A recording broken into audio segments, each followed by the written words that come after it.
Hello mga ka-landscape, good morning and good afternoon po sa inyo lahat dyan. So ito lang po sa inyo yung gagawin natin po. Yan po yung halaman na dyan ni Bago Pugante. Bali, yan po yung paugatin natin ng halaman. Ayan na po mga ka-landscape, bali nagpuputol na po tayo. Bali ang kinuha lang po natin mga ka-landscape, yung mga sanga-sanga na medyo malalaki na po yung sanga niya. Yan po yung kukunin natin sa pagpapaugat. Ayan, ganyan lang po mga ka-landscape. Yung kukunin po natin, yung medyo malalaki na po siya, medyo matitigas na, para sigurado po tayo na magkakaugat po siya. Ayan, yung kinukuha ko mga ka-landscape, pakita ko po sa inyo mamaya kung gaano kalaki at paano proseso niya, kung paano natin siya pauugatin.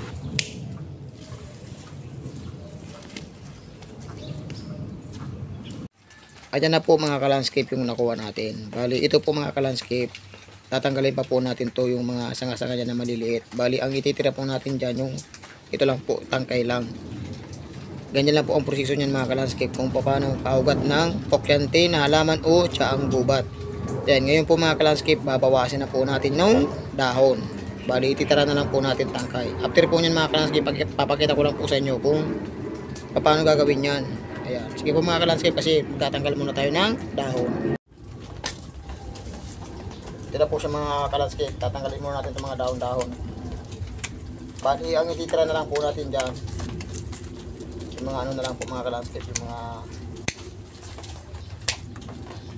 sanga-sanga na lang na malaki. Ayan na po mga ka-landscape, bali natanggal na po natin yung mga dahon. Ngayon po, papakita ko po sa inyo uli yung pagpuputol-putol niyan mga ka-landscape, kasi kailangan po natin yung putulin mga ka-landscape na maiksi lang. Ayan, ngayon po mga ka-landscape, papakita ko na po sa inyo kung paano pagputol niyan, para kahit paano malaman nyo rin kung paano diskarte niyan. Ayan, sige po mga ka-landscape, kasi magpuputol muna tayo. Ito na po mga ka-landscape yung tangkay. Ayan, ngayon po mga ka-landscape, puputulin po natin ng isang dangkal lang yung haba. Ayan, ganito lang po mga ka-landscape yung haba na puputulin natin. Ayan, ganito lang po mga ka-landscape.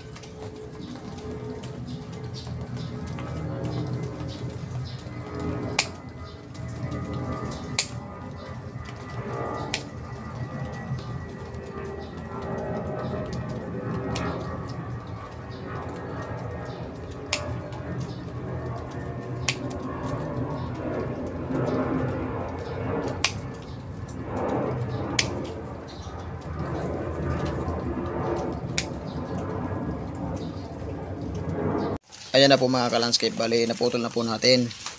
Ngayon po mga ka-landscape, papaliwanag ko lang po sa inyo para sigurado po tayo na mabubuhay po ito yung pinapaugat natin na pokyante. Ganito lang po mga ka-landscape.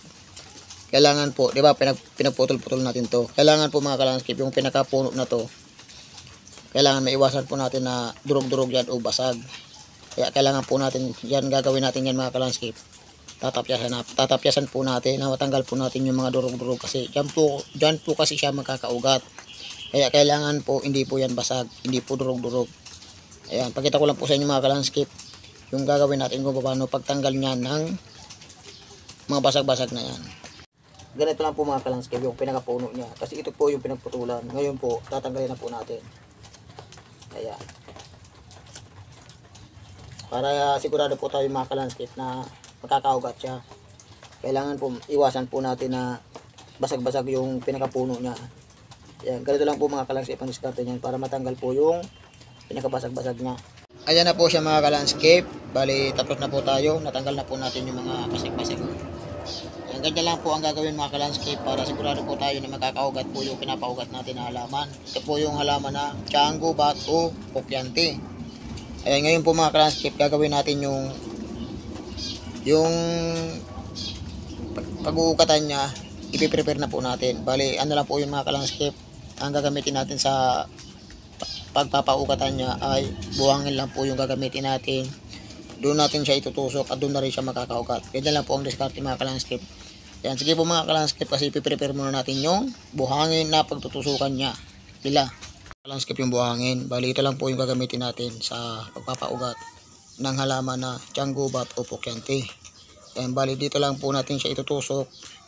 Bali, mga isang buwan lang po yan mga ka-landscape. Minimum po talaga yan isang buwan. Mayroon na po ugat yan. Ayun, ngayon po mga ka-landscape, itutusok na po natin. Ayan, ito na po mga ka-landscape, tutusok na po natin. Okay na po mga ka-landscape na sama-sama sila. Kasi ito po yung tinatawag na parang pinupunla ko muna na sama-sama sila. Kasi pag nagka-ugat po sila, madali lang naman po tanggalin yan. Kaya ganito lang po muna ginagawa ko para ito po kasi yung paraan na mabilis ang magparami ng halaman. Kaya ginaganito ko muna. Ayan, tutusok na po natin.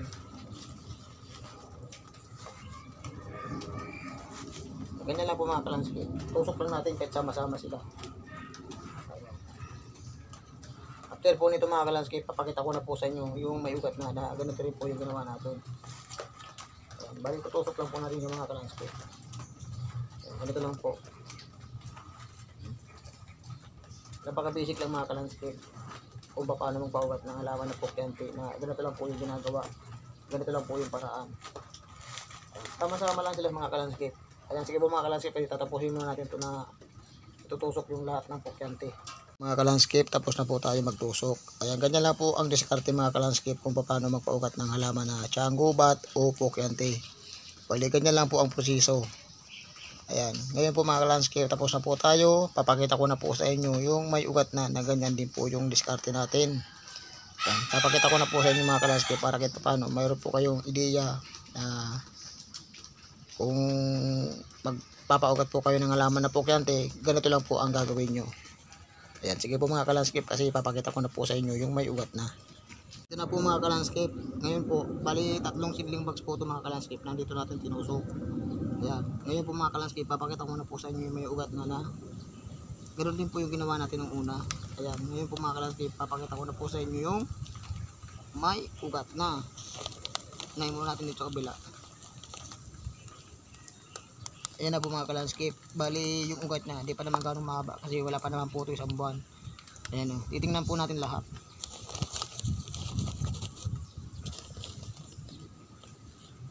Ayan mga ka-landscape o. Ayan na po yung ugat niya o. Ganito lang po mga ka-landscape ang proseso niyan kung paano magpaugat ng pokyante. Ganito lang po yung mga maraan. Ayan. Ayan. Ayan na po yung ugat niya mga ka-landscape. Ayan, sana mga ka-landscape, mayroon po kayong matutunan sa mga ginagawa ko sa araw-araw na kung paano magpaugat ng iba-ibang klaseng halaman. Ganito lang po gagawin.